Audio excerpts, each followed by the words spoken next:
Hello everyone, welcome to Enlighten Learning. आज हम discuss करने वाले हैं अबाउट कैपेसिटीज ऑफ पार्टीज। ये आपका सेक्शन 10 हो जाता है इंडियन कॉन्ट्रैक्ट एक्ट 1872 का। अगेन मैंने content Hindi and English both language में प्रोवाइड कर दिया है ताकि ये वीडियो हर एक स्टूडेंट के लिए बेनिफिशियल हो सके। चलिए स्टार्ट करते हैं, देखते हैं कि कैपेसिटीज ऑफ पार्टी होता क्या है। ये आपका चैप्टर नंबर 3 हो जाता है इंडियन कॉन्ट्रैक्ट एक्ट का और बिजनेस रेगुलेटरी फ्रेमवर्क या फिर बिजनेस लॉ का। कैपेसिटी ऑफ पार्टी की जो डेफिनेशन दी गई है वो आपके इंडियन कॉन्ट्रैक्ट एक्ट के सेक्शन नंबर 10 में दी गई है।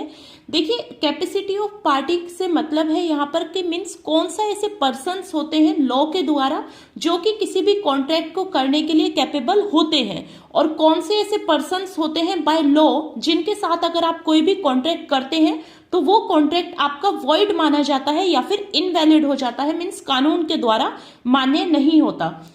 देखिए, सभी एग्रीमेंट कॉन्ट्रैक्ट बन जाते हैं अगर एक पार्टी ने दूसरी पार्टी का प्रपोजल या फिर ऑफर उसने अपनी सहमति से, फ्री कंसेंट से एक्सेप्ट किया है और उस कॉन्ट्रैक्ट का जो ऑब्जेक्ट है वो लॉफुल है। मीन्स ऐसा नहीं है कि एक पर्सन ने बोला कि आपको मर्डर करना है और दूसरे पर्सन ने बोल दिया हाँ ठीक है मैं मर्डर कर दूंगा, और ये कोई वैलिड कॉन्ट्रैक्ट नहीं हो जाएगा अगर ये होगा, क्योंकि उसका पर्पस जो है, जो उसका कंसिडरेशन है वो लॉफुल नहीं है, वो आपका वॉइड हो जाता है।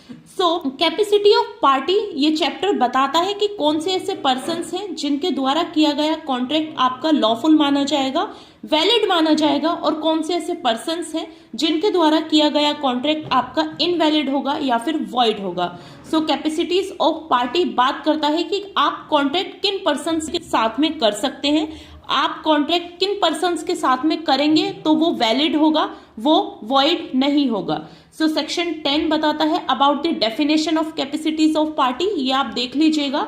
अब हम चलते हैं कि ऐसे कौन से पर्सन्स हैं जो कि लॉ के द्वारा डिस्क्वालीफाई है, जो कैपेबल नहीं होते कोई भी कॉन्ट्रैक्ट करने के लिए। गाइस, सेक्शन 11 बात करता है उन सभी पर्सन्स के बारे में जो कि डिस्क्वालीफाई बाय लॉ है किसी भी कॉन्ट्रैक्ट को करने के लिए। आपको कैपेसिटी ऑफ पार्टी में केवल 2 सेक्शन याद रखने हैं। सेक्शन 10 जो कि डेफिनेशन बताता है, अनदर सेक्शन इज सेक्शन 11 जो कि ये बताता है कि कौन कौन से ऐसे पर्सन्स हैं जो कि डिस्क्वालीफाई बाय लॉ है, जो कि कॉन्ट्रैक्ट नहीं कर सकते। अगर फिर भी आप उनके साथ कॉन्ट्रैक्ट करते हैं तो वो कानून की नजरों में वैध नहीं होगा, वो आपका वॉइड कॉन्ट्रैक्ट बन जाएगा। और इसी के ही अपोजिट वो सारे पर्सन्स हो जाते हैं जो कि आपका कॉन्ट्रैक्ट कर सकते हैं।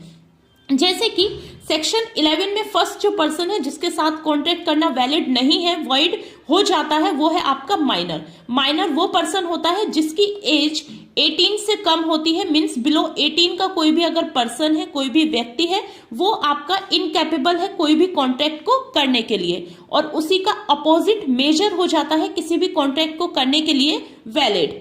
नेक्स्ट होता है आपका अनसाउंड माइंड। अनसाउंड माइंड का मतलब होता है मीन जिसका मानसिक संतुलन ठीक नहीं है, दूसरी लैंग्वेज में बोले तो जो पागल है वो आपका कहलाता है पर्सन अनसाउंड माइंड। अगर आप किसी अनसाउंड माइंड के पर्सन के साथ में कॉन्ट्रैक्ट करते हैं तो वो आपका वॉइड कॉन्ट्रैक्ट बन जाता है। इसमें आपकी 2 कैटेगरीज बताई गई हैं, first one is idiot and second one is lunatic. देखिए, इडियट वो पर्सन होता है जो 100% जिसकी मानसिक स्थिति खराब होती है, जो कुछ भी समझने के काबिल नहीं होता, कुछ भी करने के योग्य नहीं होता, वो पर्सन कहलाता है इडियट। वहीं ल्यूनेटिक वो पर्सन होता है जो कि कभी ठीक हो जाता है और कभी उसको फिट्स पड़ जाते हैं। मीन्स आपने देखा होगा कि बीच बीच में पर्सन्स किसी एक व्यक्ति को फिट्स पड़ते रहते हैं, दौरे पड़ते रहते हैं, बट थोड़े टाइम बाद वो बिल्कुल ठीक हो जाता है। अगर आप उसकी ठीक अवस्था में उसके साथ कोई कॉन्ट्रैक्ट करते हैं तो आपको प्रूफ करना होता है कि ये जो आपने कॉन्ट्रैक्ट किया था ये उस टाइम किया था जब वो बिल्कुल ठीक था, वो साउंड माइंड था। ल्यूनेटिक पर्सन के साथ आप कॉन्ट्रैक्ट कर सकते हैं, बट शर्त है कि वो उस टाइम उसकी मेंटल कंडीशन अच्छी होनी चाहिए। इडियट के साथ किया गया कॉन्ट्रैक्ट आपका कभी भी वैलिड नहीं हो सकता, ये बताता है हमारा इंडियन कॉन्ट्रैक्ट एक्ट का सेक्शन 11। नेक्स्ट, अनसाउंड माइंड के अपोजिट जो साउंड माइंड होगा उसके साथ आप कॉन्ट्रैक्ट कर सकते हैं, वो आपका वैलिड कॉन्ट्रैक्ट माना जाएगा। नेक्स्ट हो जाता है आपका पर्सन डिस्क्वालीफाई बाय लॉ। ऐसा पर्सन जिसको लॉ ने डिस्क्वालीफाई कर दिया है, मीन जिसने कोई क्रिमिनल ऑफेंस किया है, उसके साथ आप कोई भी कॉन्ट्रैक्ट नहीं कर सकते। नेक्स्ट हो जाता है आपका इंसॉल्वेंट, मीन जिसके अगेंस्ट अपील डली हुई है कि वो पर्सन इंसॉल्वेंस होने वाला है, या फिर जिसके अगेंस्ट केस चल रहा है उस टाइम के दौरान आप उस पर्सन के साथ, आप उस पर्टिकुलर पर्सन के साथ कोई भी कॉन्ट्रैक्ट करने के लिए एलिजिबल नहीं है।